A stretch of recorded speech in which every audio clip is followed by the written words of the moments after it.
সালামু আলাইকুম রহমতুল্লাহি ওয়া বারাকাতুহু। সম্মানিত দর্শকগণ, আপনারা কেমন আছেন? আশা করি ভালো আছেন। আলহামদুলিল্লাহ, আপনাদের দোয়ায় আমিও ভালো আছি। তো শত্রু কঠিন শিক্ষা পাবে। শত্রুকে কঠিন শিক্ষা দেওয়ার আমল। এই নকশা প্রয়োগ করলে শত্রু কঠিন শিক্ষা পাবে। সে আপনার সাথে আর শত্রুতা করার সাহস পাবে না। শত্রু বিভিন্ন প্রকার বিমারিতে আক্রান্ত হবে, মানে বিভিন্ন প্রকার অসুখ বিসুখে আক্রান্ত হবে।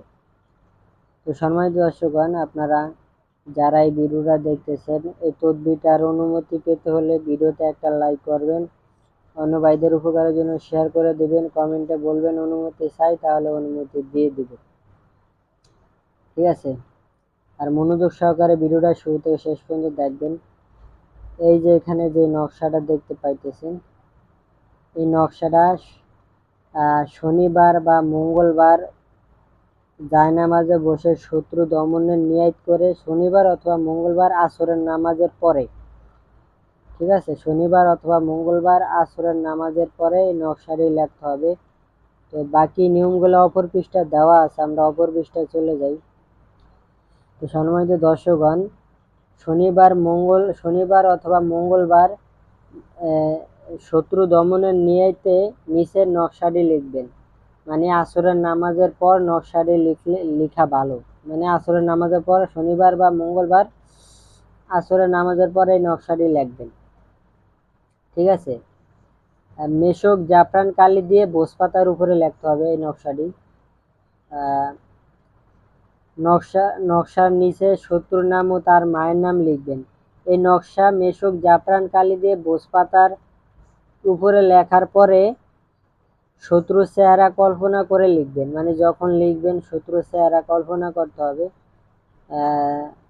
যে আমি শত্রুকে কঠিন শিক্ষা দেওয়ার জন্য তদবির লিখতেছি, এভাবে কল্পনা করবেন আর শত্রুর চেহারা স্মরণ করবেন। ঠিক আছে? লেখা শেষ হলে নকশাটি বাস করে বাজার থেকে অষ্টধাতুর মাদলি কিনে আনবেন। এখানে পুরাপুরি নিয়ম দেওয়া হয় নাই। তো অষ্টধাতুর মাদলি কিনে আনবেন। আনার পরে মাদলিতে ঢুকায়া ফাঁক ফুক যাতে না থাকে, মোম দিয়ে আটকায়া পুরাতন কবরস্থানের মধ্যে পুঁতে দিবেন।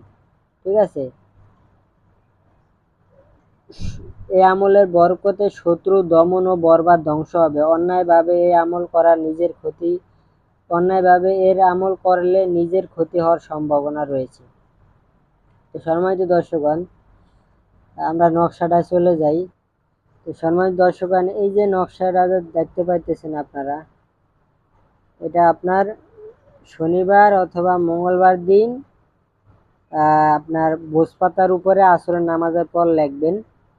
লেখার পরে যেভাবে বলেছি সেইভাবে অষ্টধাতুর মাদলি এনে মোম দিয়ে আটকায়া পুরাতন কবরস্থানে পুঁতে দিবেন। এই তদবির যাকে ক্ষতি করে নকশাটা যে লিখবেন, নকশার নিচে অবশ্যই শত্রুর নাম লিখতে হবে। শত্রুর এখানে মেয়ে হলে মেয়ের মার নাম, পরে মাঝখানে বিনতে, বর্ষের বি ন তয়কারেতে বিনতে লিখে পরে ওই মেয়ের নাম, শত্রুর নাম।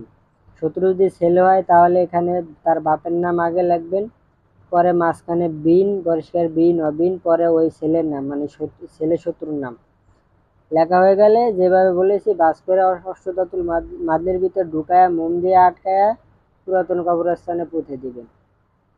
তারপর থেকে দেখবেন শত্রু বিভিন্নভাবে বিভিন্ন রোগে আক্রান্ত হয়ে যাবে, কঠিন শিক্ষা পাবে। ঠিক আছে? তো আশা করি আমার কথা বুঝতে পারছেন। তো ভিডিওটা শুরুতে শেষ পর্যন্ত দেখে ভালোভাবে তারপরে আমল করবেন, তাহলে ফল পাবে। তো এতটুকু। আসসালামু আলাইকুম রহমতুল্লাহি ওয়া বারাকাতুহু।